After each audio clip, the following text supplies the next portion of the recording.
The state of Kuwait called on its citizens to avoid traveling over concerns about the spread of the coronavirus. In Bahrain, the Interior Ministry threatened legal prosecution against travelers who came from Iran and hadn't been tested for the new coronavirus, and also barred public gatherings for 2 weeks. Bahrain has shut down flights to halt the spread of the virus, which causes the illness named COVID-19 by experts.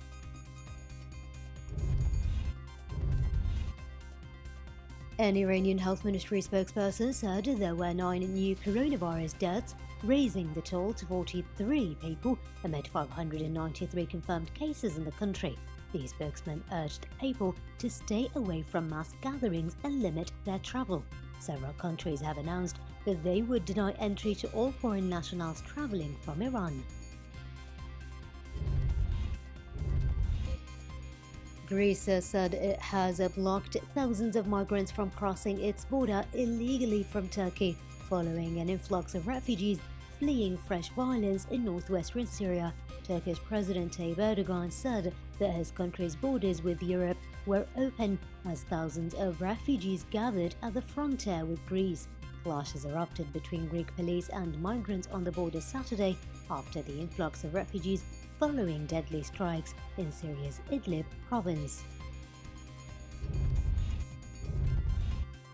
Turkish President Recep Tayyip Erdogan said that he had asked Russian President Vladimir Putin to step aside in Syria and leave Turkey to deal with Syrian regime forces alone. He made his remarks after 33 Turkish soldiers were killed in an airstrike by Russian-backed regime forces in the Idlib region on Thursday, the biggest Turkish military loss on the battlefield in recent years. The latest incident has raised further tensions between Ankara and Moscow, whose relationship has been tested by violations of a 2018 deal to prevent a regime offensive on Idlib. Turkish ground and airstrikes on Syrian regime forces and their allies in northwest Syria's Idlib have killed 48 pro-Damascus soldiers, including militant members from Lebanon, in the past 24 hours. The Syrian Observatory for Human Rights said among those killed in the strategic eastern Idlib city of Sarakab are 12 members of Lebanon's militia and 2 of its commanders. According to the Monitor, Syrian regime and Russian warplanes continued airstrikes on Saturday on Sarakab, a focal point of intensified fighting in recent days between Turkish-backed fighters and Damascus. The Kingdom of Saudi Arabia called on its citizens and residents to postpone travel to Lebanon over concerns of the spread of the coronavirus. The Saudi embassy in Lebanon said the kingdom temporarily suspended entry of Gulf Cooperation Council citizens to the holy cities of Mecca and Medina. A foreign ministry statement said it will exclude from the decision citizens of the GCC who had been in Saudi Arabia for more than 14 continuous days and did not show any symptoms of the new coronavirus. Thousands of Algerian demonstrators took to the streets of the capital and other cities calling for mass trials for members of the former regime.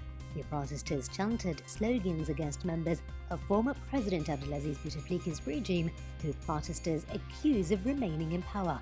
Their chants including condemnation of a court's decision this week to acquit the son of President Abdelmajid Tebboune in a high-profile corruption case. Tunisian Prime Minister Elias Fakhfakh officially assumed his mission as he plans to tackle urgent economic and social problems such as unemployment. Fakhfakh took over from ex-Prime Minister Youssef Jihad at a ceremony held at Dar Daifa in the presence of the new ministers, Parliament Speaker Rachid Ghannouchi, and the representatives of national associations and political parties. Tunisia's new government was sworn in on Thursday after winning a parliamentary confidence vote that broke 4 months of deadlock. The United States will continue to work with Egypt, Ethiopia and Sudan until they sign an accord on a giant Blue Nile hydropower dam, after failing to secure signatures from the 3 countries this week. U.S. Treasury Secretary Steven Mnuchin said that 3 countries had expected to sign an agreement in Washington this week on the filling and operation of the $4 billion Grand Ethiopian Renaissance Dam. but Ethiopia skipped the meeting and only Egypt has initiated the deal thus far. Mnuchin said he held separate bilateral talks with key ministers from Egypt and Sudan over the past 2 days after Ethiopia asked for a delay in what was to be the final round of talks. The Egyptian Ministry of Health announced that it is in contact with France and Canada after the two countries confirmed cases with coronavirus diseases coming from Egypt. David Williams, medical officer of health in Ontario, said that 8 cases, including a man coming from Egypt, were tested positive for the virus in Toronto's Ontario. Consequently, the cases reported in Canada rose to 16 people so far. French Minister of Health Olivier Véran announced that there were 6 people on holiday in Egypt, and 2 of those people were diagnosed with coronavirus, noting that the total number of people in France increased to 57 cases so far. The United States signed a landmark deal with the Taliban, laying out a timetable for a full troop withdrawal from Afghanistan within 14 months as it seeks an exit from its longest ever war. The agreement is expected to lead to a dialogue between the Taliban and the Kabul government that, if successful, could ultimately see an end to the grinding 18-year-old conflict. The Doha Accord was drafted over a tempestuous year of dialogue, marked by the abrupt cancellation of the effort by Trump in September. Lebanese authorities have closed schools and universities in the country following the discovery of a fourth coronavirus case, and fears at least 3 other people may be infected. Lebanon's Ministry of Education and Higher Education ordered schools and universities to close their doors for 1 week after a Syrian man developed symptoms associated with the virus. Despite the increasing number of cases, the Medical Emergency Committee described the Ministry of Education and Higher Education's decision to close schools as arbitrary.